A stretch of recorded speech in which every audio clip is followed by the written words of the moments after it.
Pero bago tayo magpatuloy ay pakilike ang ating video. Ganun din ang subscribe button, pati na rin ang bell icon para lagi kayong updated sa mga parating ko pang mga uploads.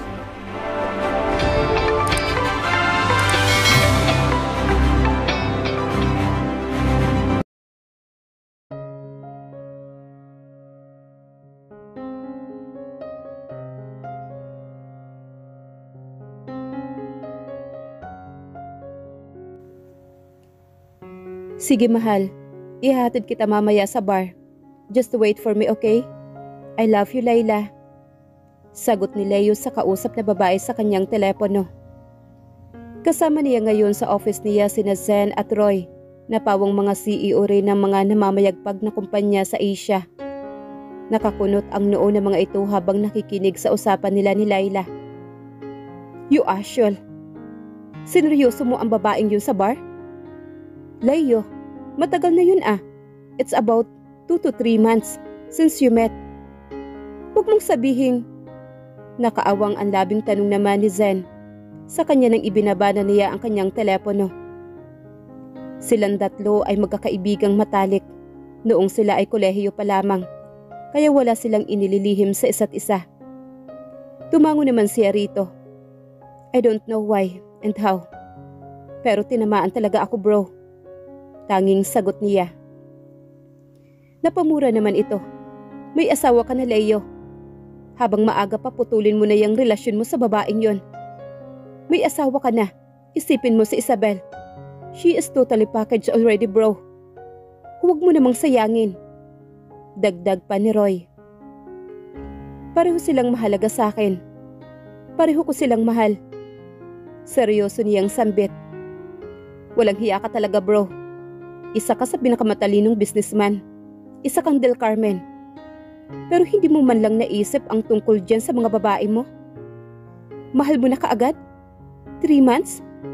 Seryoso ka ba? Let her go. Focus on your wife. Someday malalaman niya ng asawa mo. Gusto mo bang magkaproblema kayo ni Isabel?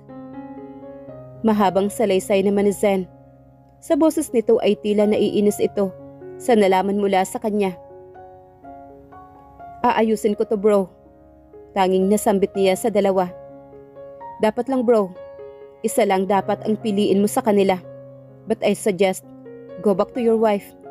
Matagal na kayong nagsasama and I think, last lang naman ang nararamdaman mo para kay Layla. Honest naman ni Roy. I will let her go kapag kaya ko na. For now, hindi pa. Tinitimbang ko pa ang nararamdaman ko. Sagot niya rito. Basta pinaalalahanin ka na namin ha. Ang sa amin lang, may asawa kang tao. May maaagrabyado ka pang nang bababae ka. Dagdag pa naman ni Roy. Napailing na lamang siya sa mga ito.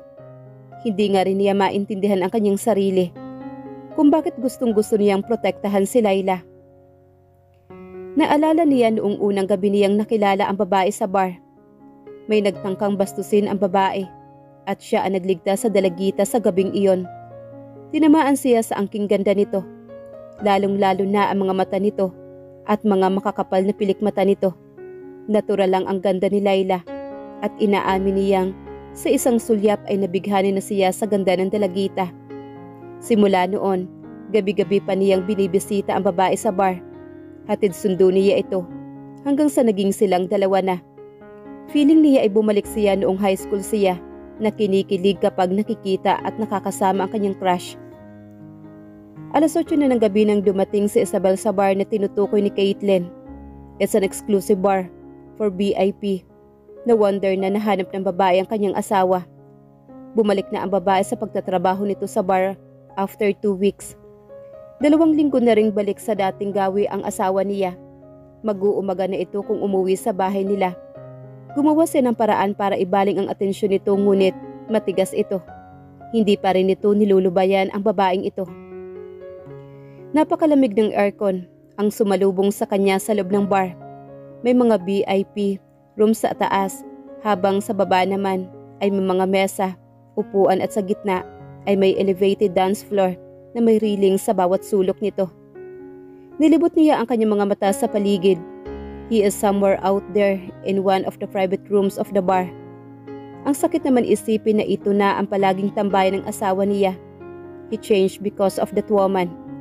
Dati he would always go home early para makasama siya nito. Every dinner nila, kasi yun nga lang ang time na nagsasama silang dalawa. But this past few months, palagi na lamang siyang mag-isang kumakain. Paano nitong nagagawa na iwan na lang siya ng ganoon? Wala naman itong kaalam-alam na nagdududa na siya because she is good at hiding jealousy. Hinasa sila sa pagbago-bagong emosyon. Hi ma'am, may order na po ba sila? Isang malambing na boses ang narinig niyang nagsalita sa tabi niya. Muntikan na niya itong hindi mapansin dahil sa kanyang pag-iisip ng malalim. At ito na nga, ang babaeng kinababaliwan ni Leo. Matamis itong ngumiti at ang mga mata nito ay nangaakit. Magandang babae ito. Talagang nakakaakit tingnan. Wala pa miss. What is your name by the way? Tanong niya rito. Layla po. Sagot naman ito. Just a bucket of light beer. Wika niya sa babae. Trip niyang uminom ngayon. Siguro kapag nalasing na siya, ay makakalimutan niya ang sakit at pait na ginawa sa kanya ni Leo. Bakit nga ba hindi niya ginagawa ito dati pa? Sa mga movie nga naman, kapag broken ang isang tao, idinadaan sa alak para makalimot. Makakatulong din ito sa kanya para makatulog dahil ilang gabi na nga ba siyang hindi nakakatulog na maigi. Noted ma'am, sagot nito sa kanya. So ito yung babaeng kinababaliwan nito ngayon. Maganda ito. Maganda naman siya. She is also blessed with a perfect shape of body. Pero ano pa ba? Wala siyang mayroon sa babaeng iyon.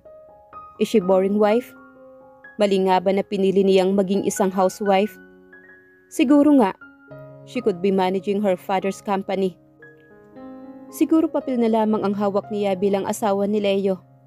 Iniuwian siya nito dahil siya ang legal na asawa. 6 na bote ang laman ng bucket at kasalukuyang nakatatlo na siya. Hindi niya alintana ang mapait na lasa ng beer dahil mas mapait pa ang pakiramdam niya. Ngayon sa babaeng sanhi ng pagbabago ni Leo. Lahat ba ng mag-asawa ay nakakaranas ng ganito? Paano na ang mga babaeng niloko ang asawa?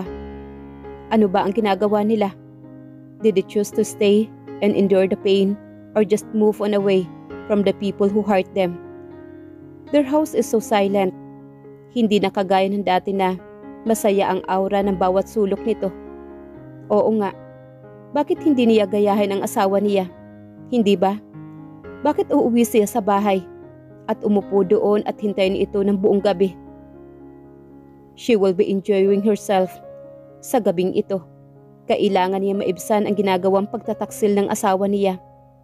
Ewan niya kung ang espiritu ba ng alak ang dahilan kung bakit siya ganito mag-isip ngayon. She drank the last drop of beer in the bottle. Naghahanap pa siya pero hindi na niya kaya. The surroundings moving in front of her. Bakit nga ba? Anumang oras ay masusuka na siya. Ngunit nagawa pa rin niyang umupo doon at pagmasdan ang babaeng iyon na naglalakad at nakikipag-usap sa iba't ibang tao. Siguro ay inuukupan ni Leo ang isa sa mga VIP room sa itaas. Umakyat siya sa itaas. Bawal man pero hindi siya nagpahalatang may hinahanap siya. Then parang sinagot na kaagad ang tanong niya nang makita ang babaeng waitress na papasok sa isang VIP room. Sinundan niya ito sa likuran. Sinubukang magpakahinahon pero ang lakas ng kabog ng dibdib niya. Para siyang nasa isang misyon ngayon. Pero sa lahat ata ng misyon niya ay ito ang pinakamahirap. Dito mawawasak ang puso niya at ang kanyang buhay. Pero kailangan niyang makita kahit na lahat ng mga sign na pangangaliwa ay nakita na niya sa asawa. Hinarang niya ang kanyang kamay sa pintuan para hindi iyon tuluyang sumara. Nakita niya si Leo na nakaupo sa couch. Lumapit ang babae rito. May inilapag ito sa mesang nasa harapan ng asawa niya at umupo ito sa tabi ni Leo. Matamis itong ngumiti sa babae at nakita niya ang kakaibang ngiti nito sa loob ng ilang buwan na lumipas ay hindi niya nakikita sa tuwing siya ang kasama nito. Leo, Nakuha na ba niya ang puso mo? Sigaw niya sa kanyang isipan. She wanted to cry but she can't. Ewan nga ba niya kung bakit ngayon pa lamang ay nakakaramdam na siya ng pagkatalo. Nakaramdam siya ng panghihina. Tila ba nagiinit ang katawan niya. Parang lalagnatin siya sa oras na iyon. Papasok na sana siya sa loob ngunit nakita niya ang babaeng tumayong muli at naglakad patungo sa pintuan. Patungo sa kanyang direksyon. Mabilis siyang nagtago. Narinig pa niyang babalikan lamang nito ang asawa niya. Sinundan niya ang babae sa likuran habang naglalakad ito. Hi sexy, can I take you out? Napahinto ang babae sa paglalakad nang makita ang dalawang lalaking humarang rito. Mabilis siya nagtago sa gilid at pinagmasdan ang babae. Bakit niya ito tutulungan? Hahayaan niyang bastusin ito ng mga kalalakihan. She deserve it. Sorry po pero hindi po ako bayarang babae. Waitress po ako rito. At alam niyo naman po siguro ang rules ng bar na ito, hindi po ba? Tinig niyang wika nito. Lumapit ang dalawang lalaki sa babae at sinubukang hawakan ang balakang nito. Pero hindi nagwagi ang dalawa. Don't you ever touch her again or else manghihiram kayo ng mukha sa aso. She is mine. She is my fiancé. At papatayin ko kung sino man ang hahawak sa mahal ko. Namilipit sa sakit ang isang lalaki nang bigla itong hinawakan ni Leo at pinilipit ang braso nito. Tila ba natauhan na rin ang isang lalaki na makilala si Leo. Definitely, tanyag ang asawa niya bilang isang CEO at kilala ang pamilya nito. Sino nga ba ang hindi makakakilala rito dahil isa itong Del Carmen? Sinaktan ka ba? Binastos ka ba ng mga yon? Nag-aalalang tanong ni Leo sa babae. Buong ingat nitong hinalikan ang babae sa noo, labi, pisngi at ilong.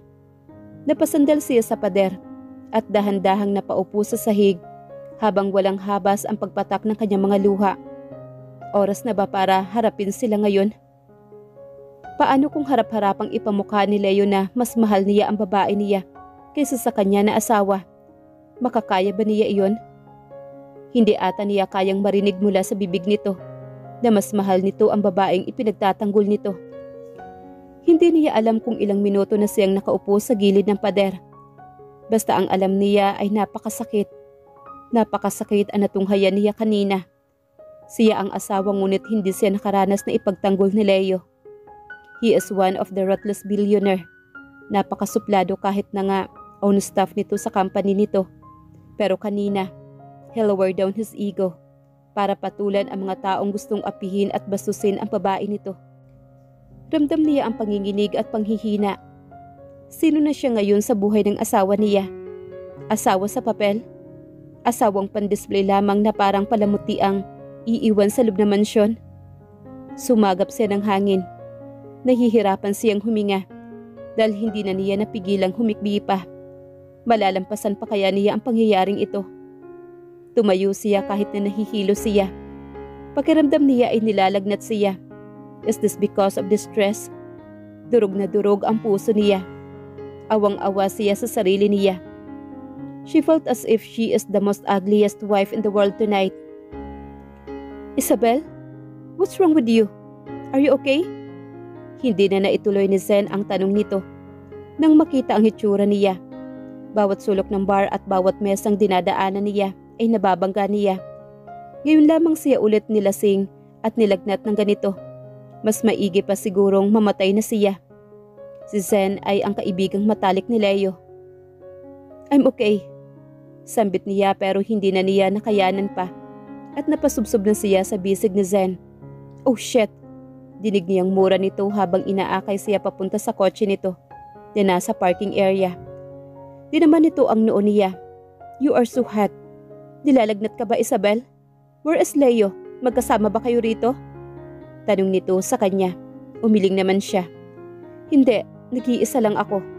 Sagot naman niya habang sapu ang noo niya. Gusto ko lang magpahinga. Pwede ba akong matulog dito? Aniya sa lalaki at pinikit na ang kanyang mga mata. Ang init na nararamdaman ng katawan niya ay nagpapahina sa kanya.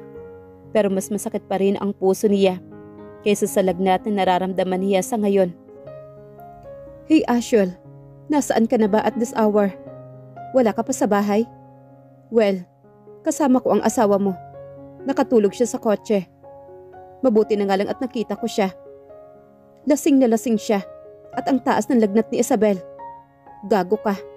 Ano bang nangyayari sa'yo? Hinahanap mo pa ba ang asawa mo? Mura ni Sen kay Leo nang tawagan niya ito.